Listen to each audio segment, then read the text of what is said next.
For 2 decades, Ed Sullivan was the face of Sunday night television. He welcomed 10,000 performers into the homes of American viewers on his show. Through his program, many of America's biggest stars were given their first taste of national exposure. The Beatles, Woody Allen, Jackie Mason, Phyllis Diller, and Rowan and Martin were among those who gained popularity after appearing on the show.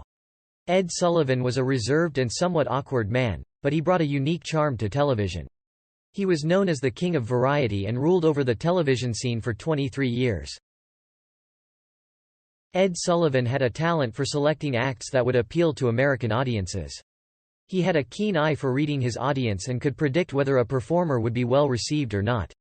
If a test audience wasn't impressed by a performer, Ed would ensure that they wouldn't be seen on national television on Sunday nights. Ed Sullivan was born in a culturally rich area of New York City where Irish and Jewish families lived together. His father, Peter, came from an Irish immigrant family and his mother, Elizabeth, was an amateur painter. Sadly, Ed's twin brother, Danny, passed away before their first birthday. The Sullivan family moved to Port Chester when Ed was just 5 years old, where he was exposed to a mix of cultural experiences, including music and the Catholic Church. Growing up in a time of great change, Ed saw the transition from horse-drawn carriages to automobiles, which helped shape his view of the world and his desire to bring people together through a shared culture. Ed attended St. Mary's High School in Port Chester and was a star student, working on the school newspaper and earning letters in multiple sports. Despite an opportunity to attend college, Ed chose to follow in his father's footsteps and pursue a career in journalism. Edward Sullivan had a restless start to his journalism career, switching from one publication to another in quick succession. He began as a reporter for the Port Chester Daily Item in 1918, then moved to the Hartford Post a year later. In 1920, he settled at the New York Evening Mail until it ceased publication. He wrote for various New York and Philadelphia papers in the next few years, before serving as sports editor at the New York Evening Graphic. There, he worked alongside Walter Winchell, whose gossip column had made him a celebrated figure. Sullivan yearned for the same level of influence and power, and stepped into Winchell's shoes when he left for the Mirror in 1931. Unfortunately, the Graphic closed down the following year, putting Sullivan in a precarious position. It wasn't until 1932 that his journalism career became more stable, as he began writing his Little Old New York column for the New York Daily News. This position would be his last, as he continued to write for the paper until his death. Ed Sullivan compensated for the pay cut he took at the New York Daily News by taking on radio interview shows on National Broadcasting Company and Columbia Broadcasting System. He was already a well-known figure and used his influence to introduce Jack Benny as the first radio entertainer on WABC, a CBS affiliate, in 1932. Sullivan also hosted his own radio show on CBS, Ed Sullivan Entertains, from 1936 to 1952. And worked as a theater MC at the Paramount and Loews State Theaters. In 1947, Sullivan was discovered by an advertising man, Marlowe Lewis, while hosting the Harvest Moon Ball at Madison Square Garden. The ball was sponsored by the New York Daily News and attracted a large audience. A year later, on June 20, 1948, Sullivan hosted his first television show on CBS, Toast of the Town, which was sponsored by Emerson Radio. The show was an instant success and brought vaudeville to living rooms across the country. However, the sponsor was not convinced and dropped the show, but it continued with Lincoln Mercury as the new sponsor. Sullivan was so grateful to the Ford Motor Company that he would send postcards to dealers when he was traveling. The show's name was changed to The Ed Sullivan Show and its formula remained the same for over 20 years. A mix of high, low, and middlebrow entertainment for the common man. Dean Martin and Jerry Lewis performed on that first show, along with dancer Catherine Lee, pianist Eugene Liszt, Rodgers and Hammerstein, and a dance troupe, the Toastettes. Ed Sullivan was known for being a humble host who never stole the spotlight from the acts he brought on his show. Despite his strange demeanor, which was attributed to his treatment for a stomach ulcer, he had a knack for attracting the most popular talents. One of the most notable examples was Elvis Presley. Although Sullivan was initially against having Presley on the show, he changed his mind after seeing the singer's success on Steve Allen's program.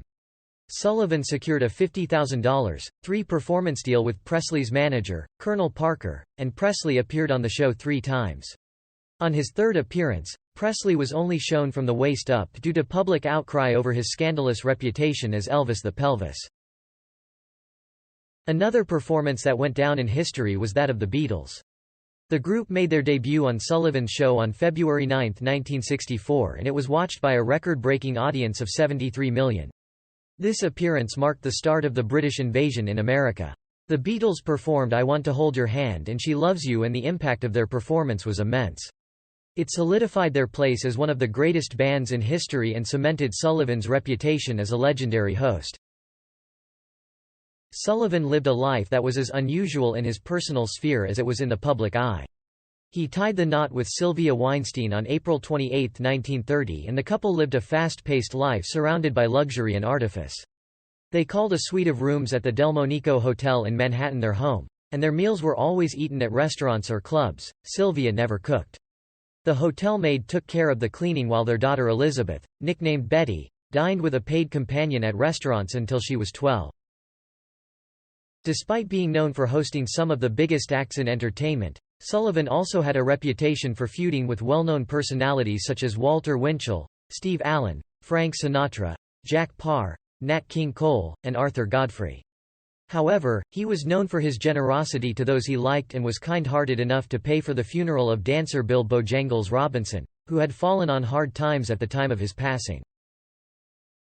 Ed Sullivan wasn't just a popular media personality, he was also a philanthropist at heart. He was the first to use his vast influence, which included his own newspaper column, radio and television shows, to benefit a noble cause. During World War II, Sullivan organized and produced 46 shows to raise funds for Army emergency relief. Sullivan was an advocate for racial equality and did not cave to pressure from his sponsors. Despite suggestions to drop African American acts from his show in order to cater to a larger Southern audience, he refused to do so. In 1951, he wrote an article for Ebony magazine, asking the question, "Can TV crack America's color line?" In the 1960s, Sullivan made history by adding an African American dancer to his chorus line, the first of its kind on television. He was dedicated to using his platform to spread awareness and make a positive impact on society. Ed Sullivan was a complex figure who left a lasting impact on American popular culture. Despite his polarizing personality, Sullivan could not be ignored. He was a man of his time, yet his contributions continue to be remembered even after his death on October 13, 1974 in New York City. Sullivan left behind a legacy of entertainment in its purest form. Tom Smothers of the Smothers Brothers comedy duo described Sullivan as a non-host, lacking the flashy moves and gimmicks of modern hosts, but offering entertainment with no hidden motives or agendas. Sullivan was simply a presenter of the best performing artists of his time. Rest in peace Ed Sullivan, farewell to a legend.